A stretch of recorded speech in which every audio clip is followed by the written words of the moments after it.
Hi, I'm Rachel, and I wanted to talk today a little bit about how to improve our self-esteem.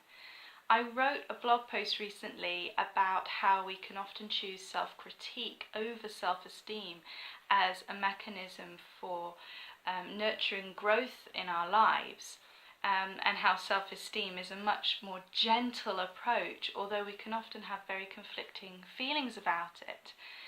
It can feel indulgent, it can feel like blinkering yourself against brave facing of your own limitations and areas that need growth.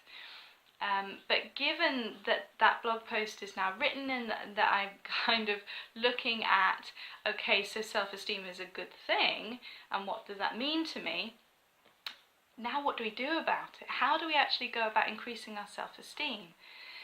So I just wanted to talk about a couple of things today, the first of which is something that I found really helpful, and that is an adaptation of a suggestion that I found on a few different websites, which was to simply write a list of those things about yourself that you really appreciate.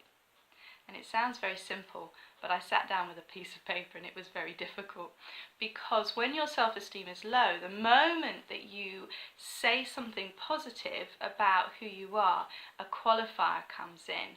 So I'm really good at cooking, but I'm not organised enough to actually try new recipes, and I take too long and nothing delivers on time.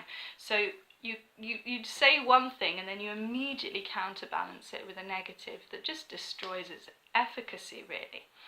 So an adaptation to this suggestion that I would really recommend is to find a trusted friend and ask them to make a list for you instead. And you can reciprocate. You write a list for them. It feels like a much more positive bonding experience than a kind of please tell me how much you like me begging letter, if you offer to do it for each other. And it's really eye-opening. Those things about yourself that maybe you take for granted because they're easy to you, or it just never occurred to you to be any different way, to be able to see how much somebody has noticed that and appreciates that about you and doesn't take that for granted, can really help counter the self-critique negative voice in your head that just dismisses these elements of who you are. You can obviously reach for a family member as well, but I think it can be too easy to dismiss family members' positive input as, well, they have to say that because they're my family member. With a friend, it can feel a little bit less like other dynamics are playing in. So yeah, find somebody you trust. Or if there isn't somebody that comes to mind, reach for your therapist. If you don't currently have a therapist, get a therapist. Try all the ways you can to come up with a list of things that are good for you.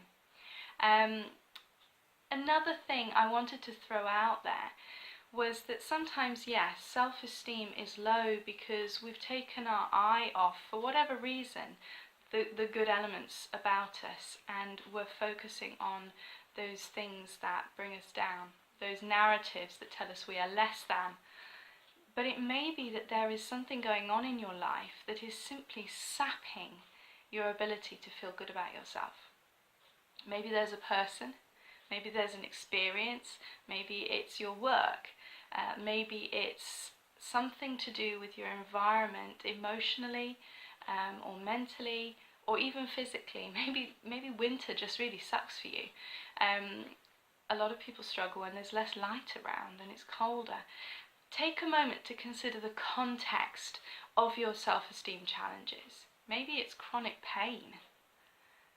I mean, there are so many different things, and I think part of the self-help world is an emphasis that we can do an awful lot to grow ourselves and to nurture ourselves, but it's important not to ignore that there are sometimes limits to what we can do for ourselves if we are constantly blocked by something in our environment.